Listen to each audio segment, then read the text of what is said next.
आज कुछ MCQs multiple choice type के क्वेश्चन और असर्शन रीजन के क्वेश्चंस देखेंगे हम यहाँ पे।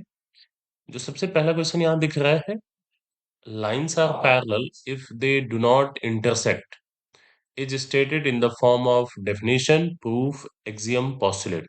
जैसा कि हम जानते हैं, अगर हम विदाउट एनी प्रूफ किसी स्टेटमेंट को एक्सेप्ट करते हैं तो वो एक्सियम या पोस्टुलेट होता है। एक्सियम को हम मैथमेटिक्स की किसी भी ब्रांच में यूज करते हैं, जबकि पोस्टुलेट ये स्पेसिफिक हो जाता है ज्योमेट्री के, है ना। और अगर कोई एविडेंस देना हो किसी स्टेटमेंट पे तो वो हो जाता है प्रूफ। और अगर किसी वर्ड की एग्जैक्ट मीनिंग की बात की जाती है तो उसे हम डेफिनेशन कहते हैं। तो यहाँ पर पैरेलल लाइन की डेफिनेशन के लिए यहाँ पे बात की जा रही है ना, lines are parallel if they do not intersect. यानी दो लाइंस अगर एक दूसरे को इंटरसेक्ट नहीं करती हैं तो हम उन्हें पैरेलल लाइन कहते हैं। जैसे यहाँ पे इंटरसेक्शन हो रहा है ना, तो दो लाइन जो एक दूसरे को इंटरसेक्ट नहीं करेंगी उन्हें हम पैरेलल लाइंस कहते हैं। तो ये पैरेलल लाइन को, इस वर्ड को डिफाइन करता हुआ एक स्टेटमेंट है। तो ये एक डेफिनेशन हुआ। There are number of Euclid postulate. हम सभी जानते हैं यूक्लिड के कुल जो पोस्टुलेट थे वो 5 थे, 5 पोस्टुलेट थे। तो इसका सी ऑप्शन करेक्ट हो जाएगा। Every rational number is a. देखो हम जानते हैं कि जो नंबर होते हैं उनमें दो तरह के नंबर, रियल नंबर और इमेजिनरी नंबर। रियल नंबर के हम दो पार्टीशन करते हैं। The first one is rational number और दूसरा हो जाता है इरेशनल नंबर ना। तो यहाँ क्वेश्चन में हमें क्या दे रखा है, इरेशनल नंबर दिया हुआ है। एवरी रेशनल नंबर कि सभी रेशनल नंबर क्या होंगे, तो सभी रेशनल नंबर, रेशनल से फिर पार्टीशन होता है ना, जहाँ पे हमें नेचुरल नंबर, होल नंबर और इंटीजर ये सारे कुछ मिलते हैं। तो क्वेश्चन में है कि सभी रेशनल नंबर होल नंबर होंगे, ऐसा नहीं है। रेशनल नंबर से होल नंबर भी बनता है, नेचुरल नंबर भी बनेगा और इंटीजर भी। तो सभी रेशनल नंबर होल होंगे ऐसा नहीं है, क्योंकि रेशनल नंबर देखो, जैसे -3/5 लिख रहे हैं, ये रेशनल नंबर है बट ये होल नंबर नहीं है ना। ऐसे ही ये रेशनल है बट ये नेचुरल नंबर नहीं है, इंटीजर भी नहीं है, पर हाँ ये एक रियल नंबर है। तो सभी रेशनल नंबर क्या हो जाएंगे, रियल नंबर। ऑप्शन डी इसका करेक्ट हो जाएगा। क्वेश्चन नंबर 4 तो काफी इजी है, सिंपली हमें इन्हें ऐड कर लेना है, 3√6 और 4√6। तो ये हो जाएगा 7√6। फिफ्थ क्वेश्चन में है, पॉलिनोमियल दिया हुआ है in term of T, 2 + t + 2t² -t³ और t इक्वल 0 पे इसको इवेलुएट करना है। तो देखो यहाँ पर p जो t है, इसकी जगह पे अगर हम 0 पुट करते हैं तो 2 प्लस, अब इसके बाद देखो यहाँ 0 रखेंगे तो ये 0, यहाँ 0 का स्क्वायर 0 इंटू 2 करेंगे ये भी 0, यहाँ पे 0 का क्यूब करेंगे ये भी 0, मतलब ये जो पूरा टर्म है ये तो पूरा 0 हो जा रहा है। तो फाइनली इसकी वैल्यू क्या मिल रही है हमको, 2। तो इसका करेक्ट आंसर हो जाएगा 2।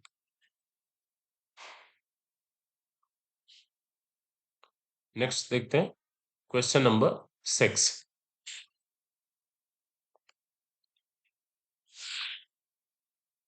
क्वेश्चन नंबर 6 यहाँ पे, सॉरी 6 ना, हाँ एक सेकेंड। क्वेश्चन नंबर 6 यहाँ दिया हुआ था, if x⁻51 + 50 is divided by x+1 then the remainder is. देखो रिमाइंडर थ्योरम हमने पढ़ रखा है ना, अगर हमें x+1 से इसको डिवाइड करना है तो हम x+1 का जीरोस फाइंड आउट करते हैं। इसका जीरोस क्या हो जाएगा, -1। तो अगर ये हमारे पास एक पॉलिनोमियल है, सपोज करो पॉलिनोमियल है x के टर्म में, right, px equal to x⁻51 and plus 50। तो अगर x+1 से डिवाइड करना है तो हम यहाँ x की जगह पर इसका जीरोस रखेंगे। जीरोस क्या मिला था हमें, -1। तो अगर हम यहाँ पर x के प्लेस पर -1 पुट करते हैं तो -1⁻51 एंड प्लस 50। अब जैसा कि आप सभी जानते हो, 1 पे पावर कुछ भी हो वैल्यू तो 1 ही होगी, और माइनस है, माइनस पे पावर जो 51 है ये एक ऑड नंबर है। तो किसी भी माइनस पर अगर ऑड नंबर ऑफ पावर होता है तो उसकी वैल्यू निगेटिव आती है, इवन होने पे पॉजिटिव होती है। तो यहाँ निगेटिव है, इस वजह से -1 और प्लस 50। अब इसको सिंप्लीफाई करेंगे तो आंसर क्या मिल जाएगा आपको, 49, राइट। तो इसका सी वाला ऑप्शन करेक्ट हो जाएगा। क्वेश्चन नंबर 7 में x प्लस वाई की वैल्यू है 3, X square plus Y square की वैल्यू है 5, एक्स वाई की वैल्यू कैलकुलेट करनी है। देखो आइडेंटिटी यूज करेंगे यहाँ पे, x प्लस वाई का whole square is equal X square plus Y square plus 2xy। अब x प्लस वाई की वैल्यू क्या है यहाँ पे 3, तो 3 का स्क्वायर हो जाएगा 9, X square plus Y square की वैल्यू यहाँ 5 गिवन है, प्लस 2xy। अब यहाँ से 5 को अगर हम ट्रांसपोज करते हैं तो 9 - 5 करने पे मिलेगा 4 इक्वल टू 2xy। 2 से इसको कैंसिल कराएंगे तो xy की वैल्यू हो जाएगी 2। तो ऑप्शन सी इसका करेक्ट होगा। क्वेश्चन नंबर 8 में हमें दे रखा है, if 2, 0 is a solution of linear equation 2x plus 3y is equal k, तो k की वैल्यू बतानी है। देखो 2, 0 अगर इसका एक सोल्यूशन है ना, तो 2, 0 इसको सेटिस्फाई करेगा। इसका मतलब x के प्लेस पर हम एब्सिसा पुट करेंगे, यानी 2 प्लस 3, और y के प्लेस पर ये जो ऑर्डिनेट है 0, ठीक है, इक्वल टू के। अब ये तो पूरा 0 हो गया, तो के की वैल्यू हमको क्या मिली 2 × 2 यानी 4। ऑप्शन ए करेक्ट होगा। The graph of question number 9 है, the graph of linear equation 2x plus 3y equal 6 cuts the y axis at the point. देखो सबसे पहली बात, अगर ये हमारे पास कोऑर्डिनेट एक्सिस है ना, जहाँ पे ये हो जाती है y एक्सिस, तो अगर कोई लीनियर इक्वेशन है तो लीनियर इक्वेशन का ग्राफ स्ट्रेट लाइन मिलता है। तो इसका अगर हम ग्राफ प्लॉट करेंगे तो ये एक सीधी लाइन होगी और वाई एक्सिस को कहीं कट करेगी ना। अब जहां पर भी वाई एक्सिस को कट करेगा, यहां पर इसका एब्सिसा होगा 0। ऑर्डिनेट की वैल्यू कुछ भी हो सकती है, कोई भी नंबर हो सकता है, बट एब्सिसा कंफर्म है कि 0 होगा। ठीक है, तो इसका मतलब अगर हम ये वाई एक्सिस को कट कर रहा है तो वाई एक्सिस को कहाँ कट करेगा, हम मान लेते हैं कि ये वाई एक्सिस को 0, y पर कट कर रहा है ना। अब अगर ये 0, y पे कट कर रहा है तो ये जो पॉइंट मिल रहा है, ये पॉइंट इस इक्वेशन को सेटिस्फाई करना चाहिए। इसका मतलब x के प्लेस पे हम क्या पुट करेंगे, 2 × x के प्लेस पे 0 प्लस 3, y की जगह तो कोई भी नंबर हो सकता है, y ही रहने देते हैं, इक्वल टू 6। अब ये पूरा 0 हो गया है ना, और 3y इक्वल टू 6, तो y इक्वल टू क्या हो जाएगा 6/3। सॉल्व करने पे मिलेगा 2। तो x की वैल्यू क्या है 0 और y की वैल्यू मिली 2, यानी 0, 2 रिक्वायर्ड आंसर हो जाएगा, that is option D. Question number 5 coordinate से रिलेटेड क्वेश्चन है, दिया हुआ है यहाँ पर P एक पॉइंट है। देखो इसको, ये जो पहला लिखा होता है ना, इसको हम एब्सिसा बोलते हैं। तो -2 P का एब्सिसा है, और यहाँ जो लिखा होता है इसको बोलते हैं ऑर्डिनेट। तो 3 P का ऑर्डिनेट है। यहाँ पे कहा है एब्सिसा ऑफ P, तो P का एब्सिसा क्या मिल रहा है -2, एंड देन माइनस साइन है, फिर हमें ब्रैकेट में लिखना है एब्सिसा ऑफ क्यू। तो इसका एब्सिसा क्या है -3, यहाँ पे -3। सॉल्व करेंगे -2 प्लस 3, क्योंकि माइनस माइनस है, प्रोडक्ट होके +3। आंसर मिला 1, तो इसका करेक्ट आंसर हो जाएगा 1। अगला question, perpendicular distance of the point P -3, -4 from x axis. अच्छा, अब देखो इसके दोनों ही निगेटिव है ना, एब्सिसा भी निगेटिव है, ऑर्डिनेट भी निगेटिव है। इसका मतलब ये इसमें कहीं पे होगा, ठीक है, इसमें कहीं पे होगा। तो अब देखो एक्स एक्सिस इसको कहते हो ना, ये एक्स एक्सिस है, तो एक्स एक्सिस से इस पॉइंट की डिस्टेंस क्या होगी, ये ये वाली लाइन बताएगी, है ना। अब ये वाली लाइन जो है वो हम कैसे चलते हैं, यहाँ पे वाई पे 1 2 3 4। अगर हमें इसको लोकेट करना है ना, अगर हम कह रहे हैं यहाँ पे -3, 4 है, ये वाला पॉइंट, सॉरी -3, -4, तो देखो एक्स एक्सिस से इसकी डिस्टेंस क्या हो गई 4। अगर यही डिस्टेंस हमें वाई एक्सिस से पूछता तो हम कहते 3, और डिस्टेंस है तो निगेटिव नहीं होगा, पॉजिटिव में होगा। फिर से समझ लेते हैं क्यों हम कह रहे हैं इसको, कि ये इसकी जो डिस्टेंस, ये एक्स एक्सिस है, और यहाँ से इसके डिस्टेंस ये वाली लाइन बताएगी ना, जो कि हम वाई पे चलते हैं। तो ये हो जाएगा 4 यूनिट। ध्यान देना यहाँ -4 यूनिट है, ये गलत है, क्योंकि डिस्टेंस है और वो निगेटिव नहीं है। तो 4 यूनिट, ऑप्शन बी करेक्ट होगा। अगला क्वेश्चन है, साइड है किसी ट्राइंगल का 3:4:5 में, अगर हम इसका कॉमन रेशियो मान लेते हैं कि कॉमन रेशियो इसका x है, तो हमारे पास जो ट्रायंगल मिल रहा है उसका साइड हो गया 3x, 4x और 5x। अब देखो तीनों इसकी जो साइड है वो डिफरेंट है ना? तो इसका मतलब स्केलन तो है, स्केलन तो होगा। अब यहाँ ऑब्टस की बात कर दिया ना, ऑब्टस ट्रायंगल, तो देखते हैं, पहले चेक करते हैं क्या ये पाइथागोरस थ्योरम फॉलो कर रहा है। देखो जो सबसे बड़ी साइड है उसको हम कहते हैं हाइपोटेनस। पाइथागोरस थ्योरम क्या कहता है कि हाइपोटेनस का square will be equal to base का स्क्वायर एंड प्लस एल्टीट्यूड का स्क्वायर, है ना? तो हाइपोटेनस है यहाँ पे 5x, इसका स्क्वायर हो जाएगा 25x square equal to base 3 और 4 में से किसी को भी ले सकते हैं। तो अगर मान लो बेस हम लेते हैं 3x को, तो इसका स्क्वायर हो जाएगा 9x स्क्वायर प्लस, ऐसे ही 4x है, इसका स्क्वायर करेंगे तो ये हो जाएगा 16x स्क्वायर। सॉल्व करने पे 25x स्क्वायर इक्वल टू, इन दोनों को ऐड करेंगे तो 25x स्क्वायर। इसका मतलब पाइथागोरस थ्योरम यहाँ पर होल्ड कर रहा है ना? तो इसका मतलब क्या हुआ, अगर पाइथागोरस थ्योरम फॉलो कर रहा है इट मींस ये एक राइट एंगल ट्रायंगल, जबकि यहाँ क्या दिया हुआ है, ऑब्टस ट्रायंगल, तो ये तो फॉल्स हो गया ना। यानी ऑप्शन डी इसका करेक्ट हो जाएगा, राइट एंगल, है ना? आइसोसेलेस कब होता है, दो साइड इक्वल होते हैं तब, यहाँ पे है नहीं। इक्विलैटरल थ्री साइड्स इक्वल होते हैं तब, वो है नहीं।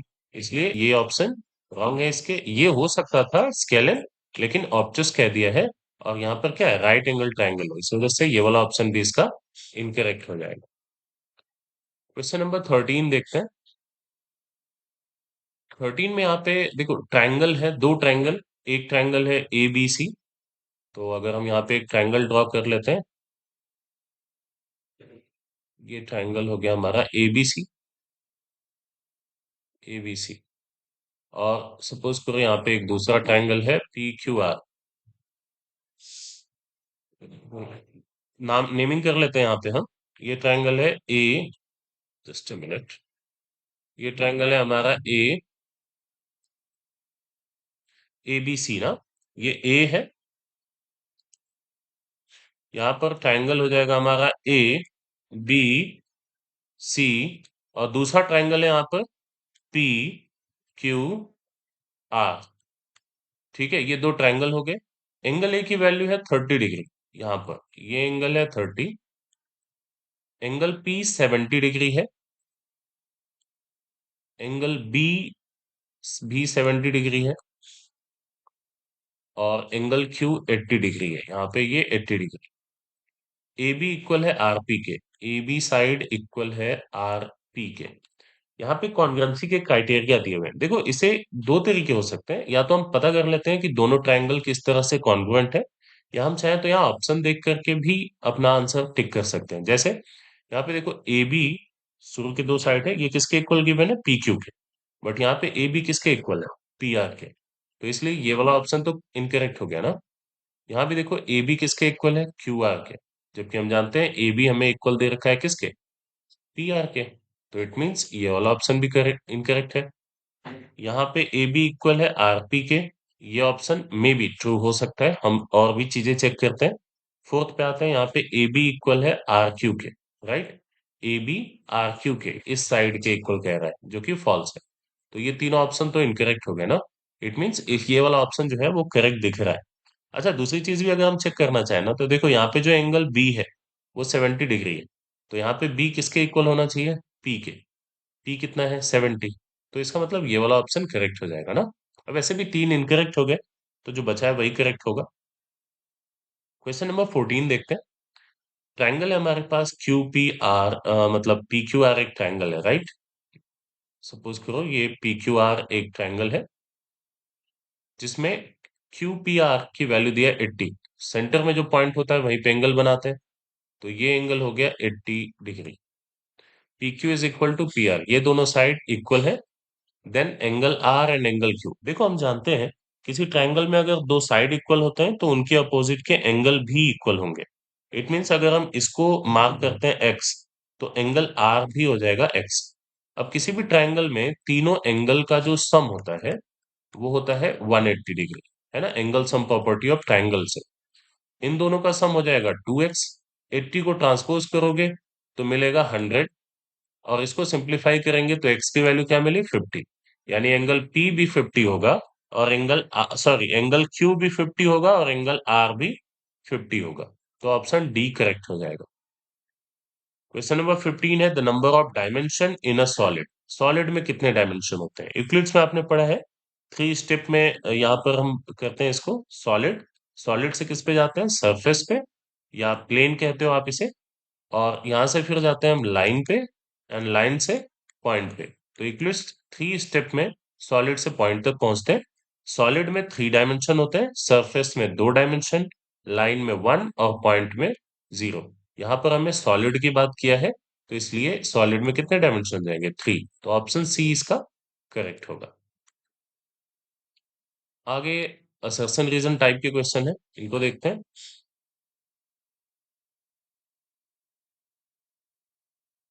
देखो, इसमें जो सबसे पहला असर्शन रीजन का क्वेश्चन है, वो दिया हुआ है, an angle is 14 degree more than its complement.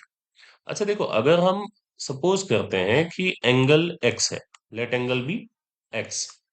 अगर एंगल एक्स है, तो उसका कॉम्प्लीमेंट क्या हो जाएगा? हम जानते हैं दो ऐसे एंगल जिनका सम 90 होता है, उसे कॉम्प्लीमेंट्री एंगल्स कहते हैं। तो अगर एंगल एक्स है, तो उसका कॉम्प्लीमेंट हो जाएगा 90 माइनस एक्स। अब अकॉर्डिंग टू क्वेश्चन आते हैं, यहाँ पे देखो क्या कह रहा है, एन एंगल इज, एंगल मतलब एक्स, इज यानी इक्वल है कितना? 14 degree more than its complementary. तो 14 डिग्री ज्यादा है किससे? अपने कॉम्प्लीमेंट्री से, यानी 90 माइनस एक्स से 14 ज्यादा है। कौन? एंगल यानी एक्स। ये हमारा कंडीशन बना। अब अगर इसको हम सिंप्लीफाई करें, देखो माइनस एक्स ट्रांसपोज होके इस साइड आएगा, तो ये हो जाएगा 2x, राइट। और 90 और 14 दोनों ऐड होके हो जाएंगे 104। और अगर हम 2 से इसको सिंप्लीफाई कराते हैं, तो ये वैल्यू देगा हमें 52। और यही बात हमारा असर्शन भी कर रहा है ना, तो इसलिए असर्शन ट्रू है। Two angles are said to be supplementary if their sum of measure of angle is 180 degree. तो रीजन भी इसका करेक्ट है, और असर्शन जो रीजन है वो करेक्ट एक्सप्लेनेशन भी कर रहा है असर्शन का। तो assertion is true, reason is true, and reason is correct explanation of assertion. ठीक है, ये वाला ऑप्शन इसका करेक्ट हो जाएगा। और ये ऑप्शन हमको कहाँ पे मिल रहा है? assertion and reason are true but reason is correct explanation of assertion, यानी ऑप्शन ए, राइट। तो क्वेश्चन नंबर 16 का आंसर करेक्ट हो जाएगा ए। assertion and reason both are true and reason is correct explanation of assertion। 17 पे आते हैं, question number 17। Vertically opposite angles are equal when two lines intersect. देखो, हम जानते हैं अगर दो लाइनें एक दूसरे को इंटरसेक्ट करती हैं, तो वहां पर ऐसे ये जो एंगल बनते हैं, इन्हें हम वर्टिकल अपोजिट एंगल कहते हैं, और इनकी वैल्यू इक्वल होती है। यानी अगर ये एक्स है, तो ये भी एक्स होगा। ठीक है, तो इसका असर्शन ट्रू है। The adjacent angle formed by the intersection of two lines are supplementary. दो लाइंस अगर एक दूसरे को इंटरसेक्ट कर रही हैं, तो वहां पे जो एडजेसेंट एंगल बनता है, देखो ये एडजेसेंट एंगल का पेयर है, एक ये, दूसरा ये। तो अगर दो लाइनें एक दूसरे को इंटरसेक्ट कर रही हैं, तो एडजेसेंट एंगल का जो पेयर होता है वो सप्लीमेंट्री होता है, सही है, क्योंकि दोनों का सम 180 डिग्री होता है। और आपको याद होगा, vertical opposite angle equal proof करने के लिए हम इसी प्रॉपर्टी का यूज करते हैं ना, एडजेसेंट एंगल का। तो यहाँ भी assertion and reason both are true and reason is correct explanation of assertion। Question number 18 देखते हैं। 0.555 है, यानी यहाँ पर 5 रिपीट हो रहा है अगेन एंड अगेन, राइट। तो ये एक रेशनल नंबर है, क्योंकि ये नॉन टर्मिनेटिंग एंड रिपीटिंग है।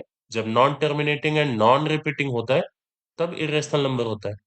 इसका शॉर्ट ट्रिक क्या होता है कि जो डिजिट रिपीट हो रहा है ना, उसको लिखते हैं, और अपॉन में कितने नंबर ऑफ डिजिट हैं जो रिपीट हो रहे हैं। सिंगल देखो 5 है, यही अपने आप को बार बार रिपीट कर रहा है, तो 5 अपॉन में क्या हो गया? 9। प्लस इसी कॉन्सेप्ट का यूज करके हम 0.444 यहाँ पर भी है। तो जो है ये डिजिट है, और एक सिंगल डिजिट है जो बार बार रिपीट हो रहा है, तो 4/9 लिख सकते हैं। इसका सम हो जाएगा 9/9, और सिंप्लीफाई करने पे क्या मिलेगा? 1। इट मीन्स इसका भी असर्शन ट्रू है। एंड रीजन क्या है? Non terminating numbers are always irrational. यहाँ पे ध्यान दो इस बात पे, कह रहा है नॉन टर्मिनेटिंग नंबर हमेशा इरेशनल होते हैं, ऐसा नहीं है। यहीं पे एग्जांपल देख सकते हो, ये एक नॉन टर्मिनेटिंग नंबर है, बट इरेशनल नहीं है, क्योंकि रिपीटिंग है ना। तो ये फॉल्स है, assertion true but reason is false. अगला क्वेश्चन यहाँ पे देखते हैं। देखो यहाँ पे रीजन पे फोकस करना। ये फॉर्मूला याद आ रहा होगा आपको।